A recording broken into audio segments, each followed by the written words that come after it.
Hello students, let us continue. This was the homework. I hope आप लोगों ने पूरे साइंटिस्ट के नाम लिख लिए होंगे. Please take that classwork and check the things which you have done. Take out classwork. Homework करना compulsory है. Right now it's like I am helpless.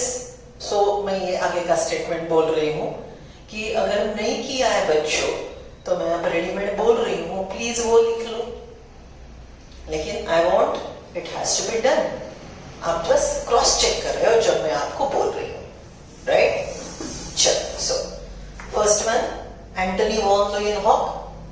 It's contribution is he described living cell for the first time.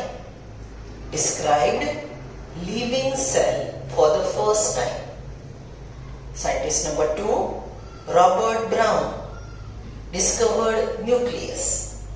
Robert Brown discovered nucleus. Matthew Sheldon, all plants are made up of tissue. All plants are made up of different types of cells. Different types of cells, that is tissue. Theodore Schwann, animal cells are with thin outer wall, today's plasma membrane. Theodore Schwann, animal cell is with outer thin wall, today's plasma membrane. उसी scientist का second contribution, Theodor Schwann का second contribution. Plant cell has unique outermost covering. Plant cell has unique outermost covering called cell wall. Theodore Schwann का ही तीसरा point, plants and animals are made up of cells. Plants and animals are made up of cells. उन्हीं का और एक point लिख लो. Schwann and Sheldon postulated cell theory. Schwann and Sheldon postulated cell theory. Bracket में लिख लो demerit. Demerit didn't explain how new cells are formed.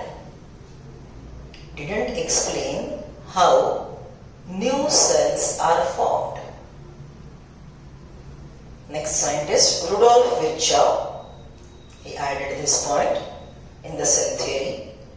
Rudolf Virchow, new cells originate from the pre-existing one.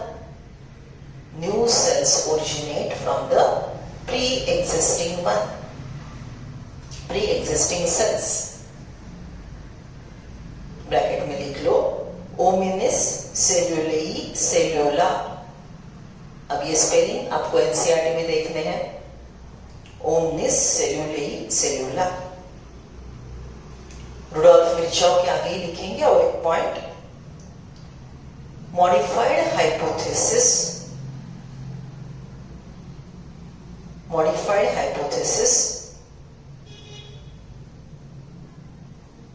And gave modern cell theory.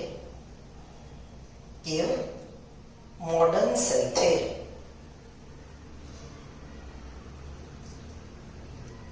Right? New cell theory. Modern cell theory में और कुछ points add हुए हैं. That much details will cover in revision part. Right? Okay. Now one more thing. Few students might be feeling कि मैं ये आपको board पे लिख के points क्यों नहीं दे रही हूँ. Some points will be written on the boards. Some point will be dictated. You are supposed to write down. Because whatever I teach, right, it has to be understood by you. Then only we should work, isn't it? And one more thing, जो आपको समझ रहा है वो आप लिख पा रहे हो ना. लिखना कंपल्सरी है. अदरवाइज प्रोजेक्टर पे या फिर यहाँ पे मैं जो आपको दिखाऊंगी वो वहीं पे रहेगा. वो आपके क्लास वर्क में, और क्लास वर्क के द्वारा आपके दिमाग में जाना बहुत जरूरी है. सो प्लीज आप वीडियो पॉज करो. लेकिन मैं जो डिक्टेट कर रही हूँ वो पॉइंट मैं सिखा रही हूँ उसी वक्त आपके क्लास वर्क में होना नहीं चाहिए. I repeat, the points I dictate should be in your classwork when I am dictating it, not sometime afterwards. Right now you are writing down the things. And on the group, I am waiting for your doubts. Please call me for doubts. Right, now come to the next part. हमने NCERT reading किया था. Right, हमने page number 126 के पहले 2 paragraphs पढ़े थे. Take out your NCERT. Page number 127 के sales के प्रकार हमने सीखे थे, लेकिन वो टोटल डिस्क्रिप्शन जो NCERT में उन्होंने पेक्यूलियर लैंग्वेज में दिया है, यू माइट बी फीलिंग, अभी आप थोड़ा समझ पाओगे कि NCERT की लैंग्वेज थोड़ी टफ है, वो समझनी चाहिए. एक लाइन के अलग अलग मीनिंग निकलते हैं. जब MCQ सॉल्व करोगे तो पता चलेगा कि अरे ये लाइन का मीनिंग ऐसा भी होता है. So you need to be careful. Right, so let's start an overview of cell. Everyone ready with NCERT? Keep pencil in your hand. Important lines underline करेंगे. नहीं समझ रहा है, पेंसिल से सर्कल करोगे. जब मैं पढ़ा रही हूं तब भी और जब खुद पढ़ रहे हो तब भी. Ready? See, an overview of cell. You have earlier observed cell in an onion pin and or human chick cells under the microscope. In your school days, you might have performed some practicals. It might be simple handless sort of microscope. Right? Okay. Below that, through that lens, you might have seen thin pill of onion. Onion लेना, उसके छिलके निकाल दो और 2 वो fleshy leaf होते हैं ना, 2 वो फ्लेशी स्ट्रक्चर है ना, उसके बीच में एक थिन सा लेयर आता है. राइट, वो ऐसे पील ऑफ करो. राइट, हैंड लेंस के नीचे रखो और देखो आपको स्क्वायर स्ट्रक्चर दिखाई देंगे. So that is what you must have observed cell during school days. Let us recollect their structure. The onion cell, which is a typical plant cell, has a distinct cell wall as its outer boundary. See the postulate. Plant cell has unique outermost covering called cell wall. So onion is a plant. Onion cell has outermost covering cell wall. Inside each cell is a dense membrane bound structure called nucleus. Right? Cell membrane, फिर fluid, फिर उसके अंदर membrane bound structure called nucleus. This nucleus contains the chromosome, which in turn contain the genetic material DNA. Now, right, in first lecture, I try to explain you this word, or rather I introduce these 4 words: DNA, gene, chromatin material and chromosome. Right? Okay. So, अब ये paragraph मैं बस complete कर रही हूँ और ये एक लाइन को आज हम अच्छी तरह से समझ लेंगे. Which line? Underline this. What is that? This nucleus contain the chromosome, which in turn contain the genetic material DNA. हमने आज इतनी ही लाइन बहुत अच्छे से समझनी है. Read between the line जो मैं बोल रही हूँ. Right? ये एक line, it carries huge meaning, and around 30% of 12th you are dealing with genetic material DNA and its behavior. So it's very important. This is basic. Okay, see. Cell has membrane-bound nuclei are called eukaryotes, whereas that lack a membrane-bound nucleus are prokaryote. हमने 2 प्रकार के cell, prokaryote, eukaryote. Right, आज का homework वही होगा, differentiate between prokaryotic cell and eukaryotic cell. Right, down ऊपर margin में लिख लो होमवर्क, तो पहले लेक्चर की रिवीजन भी हो जाएगी. Differentiate between prokaryotic and eukaryotic cell. A cell with primitive nucleus, prokaryote. A cell with true nucleus, developed nucleus, eukaryote. Cell has membrane-bound nuclei called eukaryotic, whereas cells that lack a membrane-bound nucleus are prokaryotic. In both prokaryote and eukaryotic cell, a semi-fluid matrix called cytoplasm occupies volume of the cell. The cytoplasm is main arena of cellular activities in both the plant and animal cell. Underline. What is this? The cytoplasm is main arena of cellular activity activities. We discussed the word metabolism, right? So within a cell, the fluid which is present, that fluid is main site, main area wherein maximum chemical reactions, metabolism is performed. Various chemical reactions occur in it to keep the cell in living state. If these chemical reactions stop, the cell will be dead. If the chemical reactions are on, the cell will be living. यहाँ पे बस एक exception है जो हमारी dormant seed होती है. Do you know the word dormant seed? कि आप बाजार से गेहूं लाते हो, राइस लाते हो, डब्बे में भर के रख देते हो. What is that? That is a dormant seed. सालों डब्बे में भर के रख दो, उसको बस पेस्ट ना लगे, कीड़े नहीं लगे बेशक, राइट? वो सीड जिंदा है, लेकिन उसका मेटाबॉलिज्म राइट नाउ अरेस्टेड है. In dormant seed, the metabolism is right now arrested. But if you sow the seed, the water will enter in and metabolism will again switch on. Right? So otherwise, metabolic reactions are occurring, the cell is living. Metabolic reactions are not occurring, cell will not be living. Right?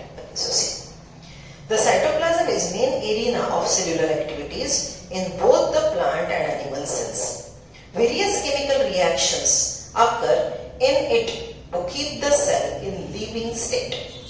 Besides the nucleus, the eukaryotic cell has other membrane-bound distinct structures called organelle, such as endoplasmic reticulum, ER, Golgi body, lysosome, mitochondria, microbodies, vacuole.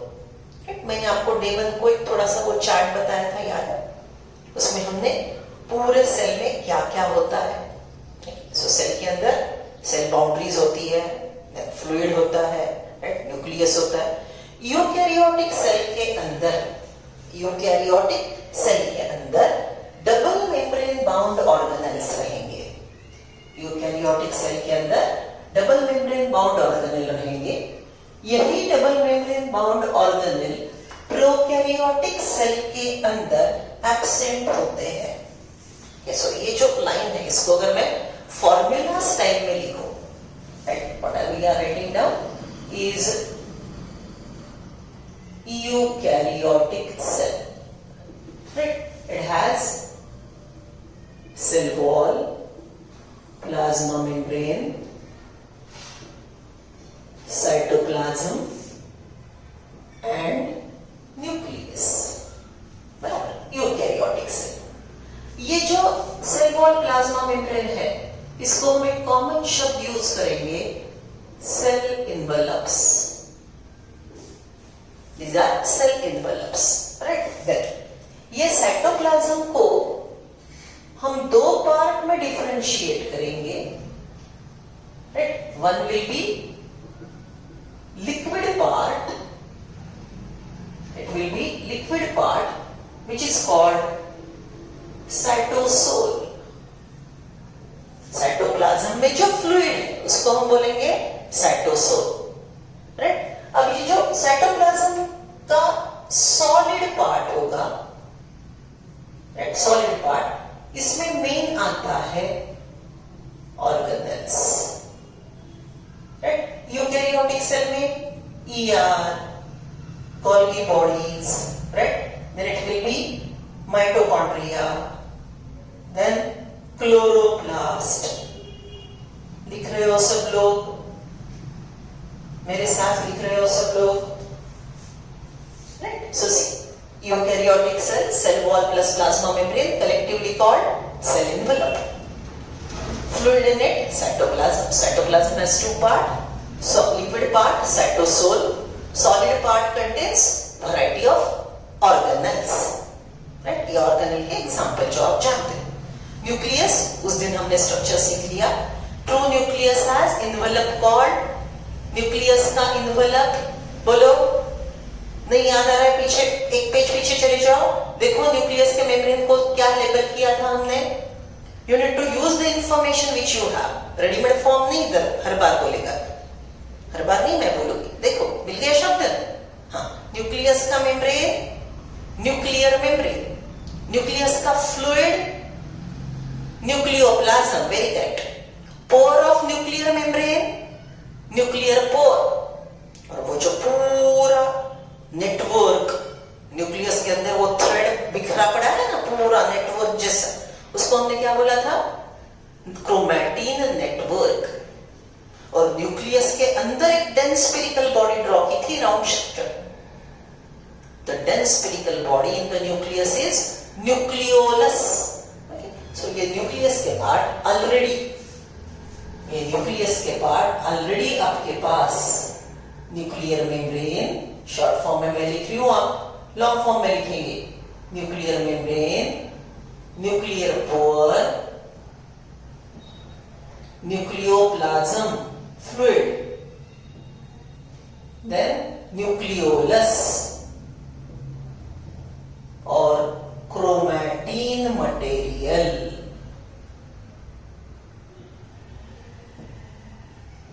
सब लोग long form लिखेंगे, आराम से लिखेंगे।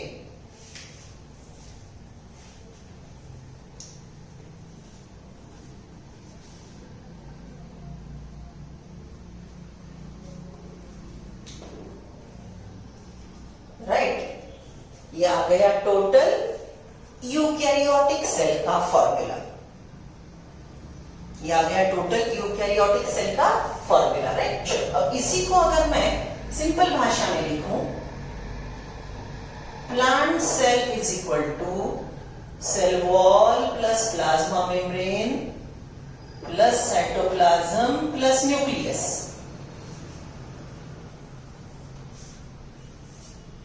Right, animal cell के बारे में लिखूं तो if I am writing down about animal cell, चलो क्या मॉडिफिकेशन करने मैंने एनिमल सेल के लिए?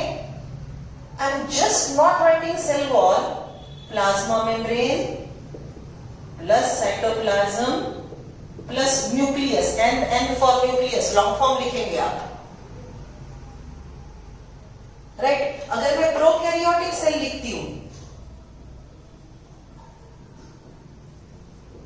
तो क्या लिखूंगी मैं? Cell wall plus plasma membrane plus cytoplasm plus nucleoid, nucleus जैसा। समझ रहे हो? Right, okay. अब ये फॉर्मूला में और एक शब्द ऐड करेंगे हम। अगर प्लांट सेल का सेल वॉल निकाल दिया तो ये जो बच्चे वाला पार्ट है, व्हाट लेफ्ट? प्लांट सेल का मैंने सेल वॉल निकाल दिया तो ये जो बच्चे वाला पार्ट है, plasma membrane cytoplasm, plasma membrane cytoplasm, I am just correcting the spelling. Right, ये तीनों को पकड़ के यहां पे कौन सा शब्द आएगा? It will be protoplasm. So in simple language what I से, animal cell has cell wall plus protoplasm, one more combination. Okay, plant cell के बारे में cell wall plus protoplasm. Animal cell में क्या बोलेंगे हम? Animal cell is made up of only protoplasm because animal cells don't have cell wall. Isn't it simple representation? बराबर? चलो लिख लिया सब लोगों ने, समझ रहे हो? क्वेश्चन के आंसर के लिए तैयार? ये फॉर्मूला देखेंगे, मैं जो क्वेश्चन ओरली पूछ रही हूं उसके आंसर्स देंगे आप। रेडी? हाँ, dense spherical body present in the nucleus is nucleolus. Dense spherical body in the cell is nucleus. Outermost covering of animal cell, outermost covering of animal cell, plasma membrane. Second layer, second covering of plant cell, second covering of plant cell, chalo bolo, yes, plasma membrane. In plant cell the cytoplasm is immediately bounded by, in plant cell the cytoplasm is immediately bounded by, answer plasma membrane, very correct. Right, the plasma membrane is enclosed by, in plant cell, the plasma membrane is enclosed by, what is that? Cell wall. Very good. Right? Okay. Liquid part of cytoplasm is called. Liquid part of cytoplasm is called cytosol. Right? Okay? समझ रहे हो ना सब लोग? हाँ. The genetic material in prokaryote is in which form? The genetic material of prokaryotic cell is in which form? Option दे देती हूँ. Nucleus, nucleoid. Yes, nucleoid. Right? Okay. Name 5 double membrane bound organelles. Name 5 double membrane bound organelles. What are they? ER, Golgi body. Then mitochondria, chloroplast. Okay. Then पांचवा क्या बोलेंगे? Double membrane bound. कुछ याद आ रहा है? Nucleus is also double membrane bound organelle. लेकिन थोड़ा formula की तरफ ध्यान दो. मैंने ये जो ऑर्गेनेल यूज किए हैं, ये ऑर्गेनेल, राइट, इनसे अलग ऑर्गेनेल न्यूक्लियस को लिखा है. क्यों? क्योंकि वो हर सेल में होना जरूरी नहीं है. न्यूक्लियस में be present in a cell, may be absent in a cell. Example हमने दी थी. या tell me a human cell without nucleus. Last lecture में बोला था, human cell without nucleus having ability to carry oxygen. Yes, RBC. Right? So modifications होते रहेंगे. सो ये ऑर्गेनेल जनरली होते हैं. न्यूक्लियस को हम साइटोप्लाज्म का पार्ट नहीं कंसीडर करेंगे. देखो ये फॉर्मूला आप दो. साइटोप्लाज्म अलग है, न्यूक्लियस अलग है. लेकिन न्यूक्लियस को हम प्रोटोप्लाज्म का पार्ट कंसीडर करेंगे. राइट? चलो. Plant cell. Plant cell, cell wall is removed. The remaining structure is called. Plant cell, cell wall is removed. The remaining structure is called protoplasm. And in this formula, whatever written on the board, which structures are absent in a prokaryotic cell? ये जो मैंने पूरे लिखे हैं, इसमें के कौन से स्ट्रक्चर प्रोकैरियोटिक सेल में एब्सेंट होंगे? Pronucleus, ER, Golgi body, mitochondria, chloroplast. These structures are absent. Right? Okay. तो आपके दिमाग में आएगा कि अगर ये इंपॉर्टेंट चीज है, जैसे power house of the cell, ATP बनाएगा माइटोकॉन्ड्रिया. ओके. अगर फोटोसिंथेसिस करना है तो क्लोरोप्लास्ट चाहिए. सो अगर ये ऑर्गेनेल नहीं है तो प्रोकैरियोटिक सेल कैसे काम करेगा? सो देखो, सी, हाँ, प्रोन्यूक्लियस नहीं है लेकिन न्यूक्लियोइड है ना. ओके. प्रोन्यूक्लियस जैसा बेहतरीन काम नहीं होगा लेकिन काम तो होगा ना. राइट? माइटोकॉन्ड्रिया नहीं है, एरोबिक रेस्पिरेशन के लिए माइटोकॉन्ड्रिया नहीं है, तो वो शायद अनएरोबिक रेस्पिरेशन कर ले. लेकिन प्रोकैरियोटिक सेल अगर एरोबिक रेस्पिरेशन करना चाहे तो उसके पास माइटोकॉन्ड्रिया, वेल डेवलप्ड माइटोकॉन्ड्रिया नहीं है. तो माइटोकॉन्ड्रिया जैसा प्रिमिटिव स्ट्रक्चर उसको बोलेंगे मेसोसोम. माइटोकॉन्ड्रिया जैसा प्रिमिटिव स्ट्रक्चर उसको हम बोलेंगे मेसोसोम. उसके पास जरूर है. तो हम कैसे बोलेंगे? Mitochondria for aerobic respiration. Mitochondria for aerobic respiration. Primitive mitochondria like structure mesosome. Primitive mitochondria like structure mesosome. Chloroplast जैसा प्रिमिटिव स्ट्रक्चर क्या है? क्लोरोप्लास्ट जैसा प्रिमिटिव स्ट्रक्चर है क्रोमैटोफोर. क्लोरोप्लास्ट जैसा प्रिमिटिव स्ट्रक्चर क्रोमैटोफोर. चलो बोलो मेरे साथ. Primitive structure like chloroplast, chromatophore. Primitive structure like chloroplast, chromatophore. Chloroplast, chromatophore. Chloroplast, chromatophore. Chloroplast, chromatophore. बोलो देखो. राइट? चलो. Primitive structure like mitochondria. Primitive structure like mitochondria, mesosome. Mitochondria, mesosome. Mitochondria, mesosome. Mitochondria, mesosome. समझ रहे हो? So, ऐसे बोलते जाएंगे, हर बार बोलते जाएंगे. Okay, come to next paragraph. See, besides the nucleus, the eukaryote have other membrane-bound organelles like ER, Golgi bodies, lysosomes, mitochondria, microbodies, and vacuole. The prokaryotic cell lacks such membrane-bound organelle. The information on the board and this paragraph you are supposed to refer. Write down tomorrow's homework. Differentiate between prokaryotic cell and eukaryotic cell. इसके example भी लिखने हैं आपने. Differences के अंत में हमेशा example लिखेंगे. राइट, चलो on to next one. Ribosomes are non-membrane bound organelle found in all cells. ठीक है, अब राइबोसोम को डिटेल में सीखेंगे. Ribosomes are protein factories. Cell का one of the important chemical protein बनाने का ऑर्गेनेल कौन है? Ribosome. It has only one membrane, right? And this single membrane bound organelle are found in prokaryote as well as eukaryote, right? See, ribosomes are non-membrane bound organelle found in all cells, both eukaryote as well as prokaryote.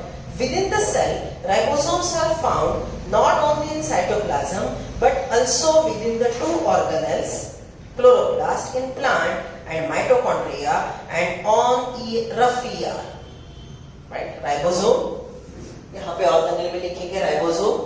ये ribosome सिर्फ cytoplasm में ही होगा ऐसी बात नहीं है, right? Ribosomes ये cytoplasm में तो है ही, राइट? साइटोप्लाज्म के सॉलिड पार्ट में तो है ही. इसके साथ माइटोकॉन्ड्रिया में भी राइबोसोम होते हैं और क्लोरोप्लास्ट में भी राइबोसोम होते हैं और ईआर के सरफेस पे भी राइबोसोम होते हैं. So ribosomes are in the cytoplasm, ribosomes are in the organelle also, right? So that is what is the line says. And ribosomes are even present in prokaryotic cell cytoplasm. क्योंकि protein बनाने का machine कौन है? Ribosome. Okay, see, ribosomes are non-membrane bound organelle found in all cells of both eukaryote as well as prokaryotes. Within the cell, ribosomes are found not only in cytoplasm but also within two organelles, chloroplast and mitochondria and on rough ER. Animal cell contain another non-membrane bound organelle is called centriole which help in cell division. Underline ये line, ये जो organelle है ये आप पहली बार शायद सुन रहे हो. एक्चुअल उसका नाम सेंट्रोसोम है. Centrosome, right? In the bracket I am writing down centriole. इसमें का डिफरेंस बाद में सीखेंगे. इसमें का डिफरेंस बाद में सीखेंगे, right? So centriole, centrosome can be parallelly used, but they are not exactly similar. Centrosome, centriole can be parallelly used, but they are not exactly similar, right? So देखो, ये centrosome सेल को cell division करने में मदद करता है. So we'll discuss in detail, right? So these are in prokaryotic cell lack membrane bound organelle, right? यहाँ पे और एक उन्होंने रेफरेंस दिया है कि प्लांट सेल के पास सेंट्रोसोम नहीं होगा, एनिमल सेल के पास सेंट्रोसोम होगा. Cell differ greatly in size and shape, activities. For example, mycoplasma, the smallest cell, underline. Mycoplasma, the smallest cell, only 0.3 mu micron. ये रट्टा मारना है. ये बाजू में मार्जिन में लिखेंगे, आप लिखो type of cell and size, यहीं पे लिख लो बाजू में. क्लास वर्क में भी लिख सकते हो. आपने क्या लिखना है? Type of cell and its size.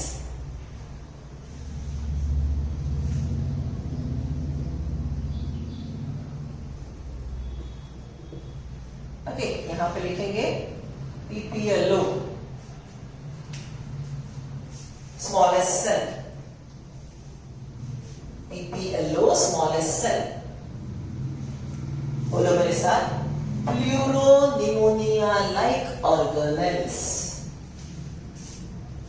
Pleuropneumonia like organism.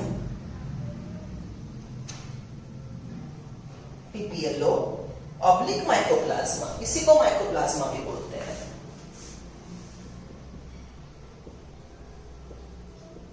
आगे ये शब्द है आपके सिलेबस में, राइट? उसकी साइज देख ली. 0.0 mu micron in length, while bacteria could be 3 to 5 mu micron. Second cell लिखिए यहाँ पे बैक्टीरिया, उसका size 3 to 5 mu micron. Right? Okay, turn the page. Page number 128 पे आ जाओ आप. वहां पे 8.2 डायग्राम है और वहां पे अलग अलग साइजेस दिए हैं.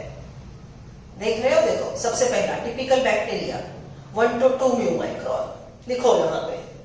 राइट? और इसमें दोनों इसके भी अलग अलग दिए हैं ना, पीएलओ माइकोप्लाज्मा के भी अलग दिए हैं.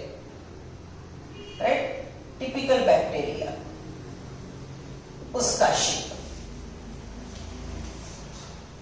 Right? Typical bacteria, PPLO, virus and typical eukaryotic cell, सब यहां पे लाइन से लिखेंगे, उसके साइजेस लिख लो. अभी करना है बेटा, मेरे साथ करना है.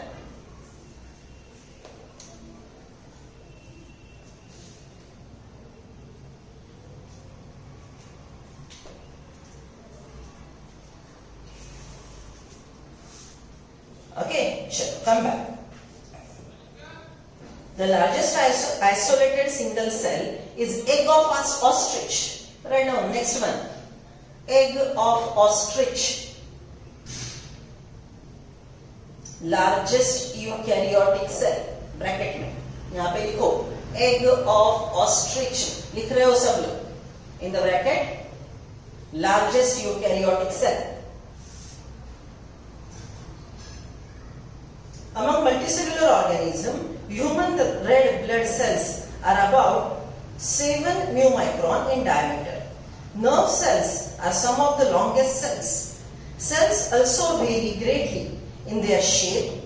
They may be disc-like, चपटे, flattened, flying disc कहते हो ना, वो टाइप का. Right? Polygonal मतलब something irregular, hexagonal, sort of. Right? It is polygonal shape. Columnar, it's columnar. Right? Cuboid, ये देखो, ये क्यूब जैसा, something like a cube. Polygonal, column-like, cuboid, cube जैसा, थ्रेड लाइक, और इवन इरेग्युलर थ्रेड लाइक, ऐसे लंबा thread जैसा, fibre जैसा. राइट? सो शेप्स भी clear. Right? Okay, so this is what is content on page number 126, 127. Now come to the line जो मैंने यहाँ पे आपको बताई थी. This nucleus contain the chromosome which in turn contain the genetic material DNA. ये जो लाइन है, ये लाइन को हम अब बहुत अच्छे से समझ लेंगे. ये इंपॉर्टेंट है, सिलेबस में है, 12th में बहुत ज्यादा सीखना है. तो मैं कुछ एडिशनल पॉइंट यहाँ पे बताऊंगी, तो वो भी आपने करने हैं. वो बुक में नहीं है madam. Right? Out of syllabus मत पढ़ो, नहीं पढ़ा रही, बट हम ऐसा कंटेंट सीखेंगे जो हमको थरो इंफॉर्मेशन देगा और हम एमसीक्यू सॉल्व कर पाएंगे. राइट? चलो, so come to word DNA, genetic material, gene, chromatin, chromosome. ये शब्द, इनका पूरा स्ट्रक्चर, राइट, ये कैसे रिलेटेड है वो देखते हैं. सी, ये मैंने एक स्पाइरल या वेवी लाइन ड्रॉ की. ये है डीएनए का एक स्ट्रैंड. ये है डीएनए का एक स्ट्रैंड. जैसे कि मैंने आपके बर्थडे की रिबिन होती है ना, एक रिबिन ली और उसको एक लाइक ग्लास के रॉड के साथ कॉइल किया. बर्थडे रिबिन को एक ग्लास का रॉड लिया और उस पे कॉइल किया, तो वो कैसे दिखेगा? This is one strand of DNA. Now what I do, I take second ribbon and coil on the same glass rod in such a way. So एक हो गया black strand और दूसरा हो गया ब्लू स्ट्रैंड, समझ रहे हो? एक हो गया ब्लैक स्ट्रैंड, दूसरा हो गया ब्लू स्ट्रैंड, और ये दोनों के बीच में समझ लो ऐसे स्टेप्स है। ये स्ट्रक्चर है डीएनए का। ये डायग्राम आपने बहुत बार देखा होगा। ये डायग्राम ड्रॉ करने में आपको दिक्कत जाएगी, आई नो, जैसे भी होता है ड्रॉ कर लो। कैसे ड्रॉ करेंगे 12th में सिखाऊंगी, right? So what is this? This diagram is a dsDNA. What is dsDNA? Double stranded DNA. What is this? Double stranded DNA. dsDNA.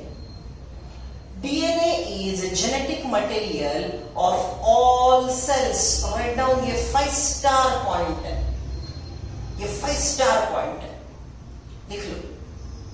DNA is genetic material of all cells. All cell मतलब in prokaryote as well as eukaryotes. It is genetic material of all cell in prokaryote as well as eukaryote. Okay, तो आप बोलेंगे madam फिर किसके पास DNA नहीं है? Covid के पास नहीं है। What is COVID-19? ये जो फिलहाल आपको और मुझे घर पे बिठाने वाला virus, right? So this virus has RNA as genetic material. Does it mean all viruses has RNA as genetic material? No. Viruses are really different. वो सेल है कि नहीं ये भी हमको नहीं पता। Virus is not a cell. क्यों? उसके पास साइटोप्लाज्म नहीं है, उसके पास सेल इन्वेलप है, राइट? प्लाज्मा मेम्ब्रेन नहीं है, उसके पास साइटोप्लाज्म नहीं है, उसके पास जेनेटिक मटेरियल है, राइट? कभी डीएनए है, कभी आरएनए है। ओके, ये वायरस साइटोप्लाज्म नहीं है तो केमिकल रिएक्शन मेटाबॉलिज्म नहीं कर सकता। और अभी हमने बोला अगर मेटाबॉलिज्म नहीं कर रहा है तो वो लिविंग नहीं है, तो फिर ये वायरस कैसे जीता है? ठीक से सुनो, वायरस अगर होस्ट सेल के बाहर है, वायरस अगर होस्ट सेल के बाहर है तो वो मेटाबॉलिक रिएक्शन नहीं कर सकता। क्यों? उसके पास खुद का साइटोप्लाज्म नहीं। वही वायरस, राइट, आपको मिल गया क्योंकि आप घूमने गए, फ्रेंड्स के साथ गेट टुगेदर किया, राइट? ओके, बहुत हाथ मिला एक दूसरे से, हाथ धोना तो उनको पता ही नहीं, राइट? ये सब एक्टिविटी आपने की तो वो वायरस आपके बॉडी में एंटर कर गया। Welcome, right? Your body is so susceptible. Immunity तो पता नहीं कितनी है, एक्सरसाइज तो हमारा करना होता ही। ओके, सो वो कंडीशन में अगर आप एक्सरसाइज नहीं करते हो, आपकी इम्यून सिस्टम पुअर है, आप लोगों से बड़े मिलते जुलते हो, आपको रूल फॉलो करना आता नहीं, सॉरी निगेटिव टॉक, राइट? लेकिन वो कंडीशन में अगर वायरस आपके बॉडी में आता है, आपके सेल के अंदर जाता है, तो वायरस क्या करेगा? आपके सेल का साइटोप्लाज्म खुद के काम के लिए यूज करेगा। So get the life cycle of virus. Virus cell के बाहर, साइटोप्लाज्म नहीं है तो वो डेड स्ट्रक्चर है। वही वायरस आपके बॉडी में आ गया, आपके सेल में आ गया, तो आपके सेल का साइटोप्लाज्म वो खुद का साइटोप्लाज्म बोल के यूज करेगा और मेटाबॉलिज्म करवाएगा। तो आपके बॉडी के अंदर, आपके सेल के अंदर वायरस लिविंग स्ट्रक्चर है, आपके बॉडी के बाहर, आपके सेल के बाहर वायरस डेड स्ट्रक्चर है। तो वायरस क्या है? Is on the threshold of life. वो चौराहे पे है, राइट? वो चौराहा, उम्बरठा, थ्रेशोल्ड, वो वहां पे खड़ा है। वो बॉडी के अंदर आ गया, वो लिविंग है, वो बॉडी के बाहर है तो डेड है। So when you right all cells have genetic material, double stranded DNA, dsDNA, right? Then this statement is true for cell, means prokaryotic cell and eukaryotic cell. Prokaryotic cell and eukaryotic cell. So eukaryotic cell का DNA ऐसा रहेगा, double stranded, dsDNA जो shape रखता है linear, this is linear double stranded DNA, बराबर। ये DNA जो बड़ा लंबा है, ये डीएनए जो बड़ा लंबा है वो खुद के साथ कॉइलिंग करेगा, खुद के साथ कॉइलिंग करेगा। ये लंबा थ्रेड है आपके पास, आप उसको कॉइल कर रहे हो, तो आप मुझे बोलो कॉइल करने के बाद उसकी लेंथ कम होगी कि बढ़ेगी? लेंथ कम होगी, थिकनेस बढ़ेगा, राइट। सो आपने डीएनए को थोड़ा कॉइल किया तो जो स्ट्रक्चर बनता है उसको, वो थ्रेड को शब्द है nucleosome fibre. Double stranded DNA को थोड़ा कॉइल किया तो वो कॉइल्ड जो थिकर डीएनए, थिकर थ्रेड है, उसको हम बोलेंगे न्यूक्लियोसोम फाइबर। न्यूक्लियोसोम फाइबर को और कॉइलिंग किया तो आपको और थिकर स्ट्रक्चर मिलेगा, उसका नाम है सोलेनॉइड फाइबर। सोलेनॉइड फाइबर को और कॉइल किया तो आपको मिलेगा क्रोमैटिन फाइबर, आपको मिलेगा क्रोमैटिन फाइबर।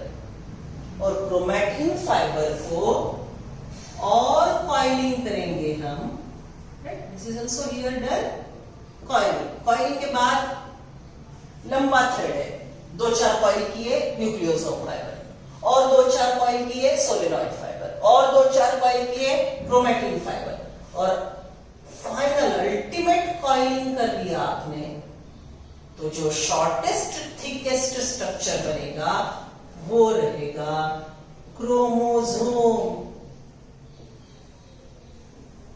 अगर आपको कहीं क्रोमोसोम का डायग्राम याद आ रहा है तो क्रोमोसोम का डायग्राम इस प्रकार का होता है।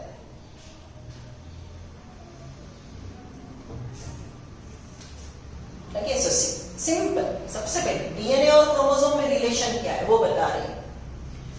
DNA coil, again coil itself, okay, the first packaging, first coiling का level nucleosome fibre, again coil solenoid fibre, again coil chromatin fibre, ultimately called shortest thickest structure chromosome.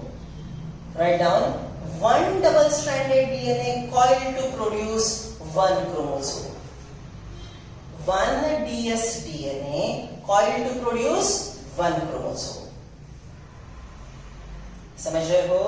Right? So DNA is the genetic material.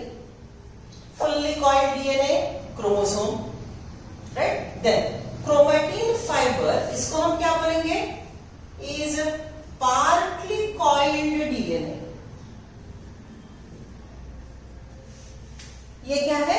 Partly coiled. देखो आप ही भी लिखा है यहां पे, completely uncoiled structure DNA, fully coiled structure chromosome, partly coiled DNA chromatin, partly coiled DNA chromatin. समझ रहे हो? Right, okay. सो 3 शब्द समझ में आए, डीएनए, क्रोमैटिन, क्रोमोसोम। अब एक शब्द बचा है gene.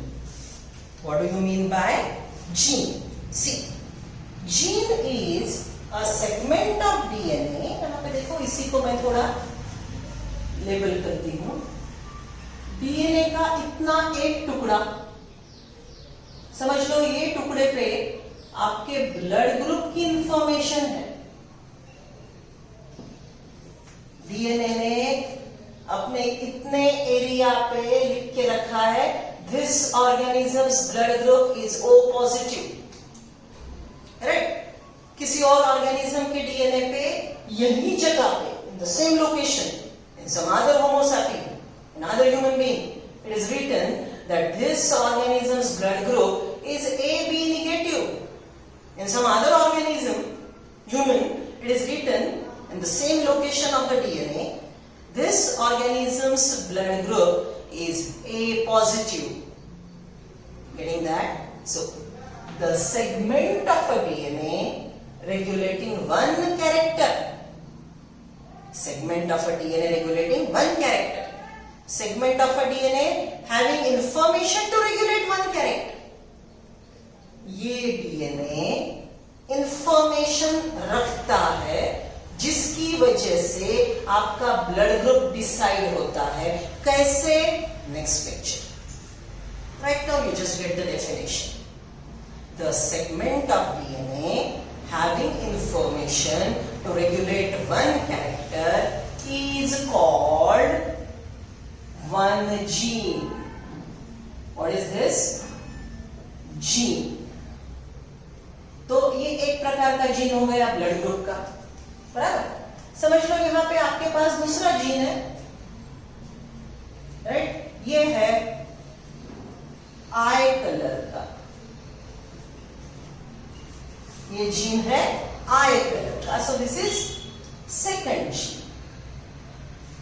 Right. It might be gene here of insulin production. आपके बॉडी में अलग अलग हार्मोन्स बनते हैं ना. तो ये हार्मोन है जो प्रोटीन है. राइट. सो इंसुलिन प्रोडक्शन. राइट. सो आपके एक डीएनए पे अलग अलग जीन्स रहेंगे. हाइट का जीन, ब्लड ग्रुप का जीन, आई कलर का जीन. Then earlobe. याद है 10th को आपको 3 प्रकार के ईयरलोब्स थे. ओके. थोड़ा याद है तो बाकी डिटेल में बाद में सीखेंगे. ईयरलोब का shape, eye colour, height, skin colour, blood group, tongue rolling capacity. थोड़ा याद करो. Colour blindness, yes. Haemophilia. Isn't it different characters? तो ये सब क्या है? They are the segments of DNA carrying information to regulate that particular character. Okay, so clear with the 4 words. This complete segment double stranded DNA. इसका shape क्या है? Linear. ये कौन से सेल में मिलेगा? ये कौन से सेल में मिलेगा? यूकैरियोटिक सेल में. DNA partly coiled to produce nucleosome fiber. Again partly coiled solenoid fiber. Again coiled. It will be chromatin fiber and ultimately coiled structure will be chromosome. So चलो मेरे साथ रट्टा मारेंगे आप. डीएनए का कॉइलिंग, उसके stages शब्द ध्यान में रखने हैं. मीनिंग बाद में और समझेगा. शब्द ध्यान में रखने हैं. बोलो. DNA, nucleosome fibre, solenoid fibre, chromatin fibre, chromosome. One more time. DNA, nucleosome fibre, solenoid fibre, chromatin fibre, chromosome. ये रटना है. Right. So DNA coil ultimately produce chromosome. One DNA coil to produce one chromosome. Partly coiled DNA is chromatin. And a segment of DNA regulating information. Segment of DNA carrying information to regulate a character is gene. Clear with the 4 words? By the way, ये बस मैंने सबसे basic information दी. इसके साथ हमको बहुत आगे detail चलना है. सो आगे के क्वेश्चन दिमाग में मत लाओ. आज जितना पढ़ाया उतना समझ रहे हो. That's it. Right. So DNA काम कैसे करता है, उसके रिलेशन क्या है, वो सब हम नेक्स्ट पिक्चर में देखेंगे.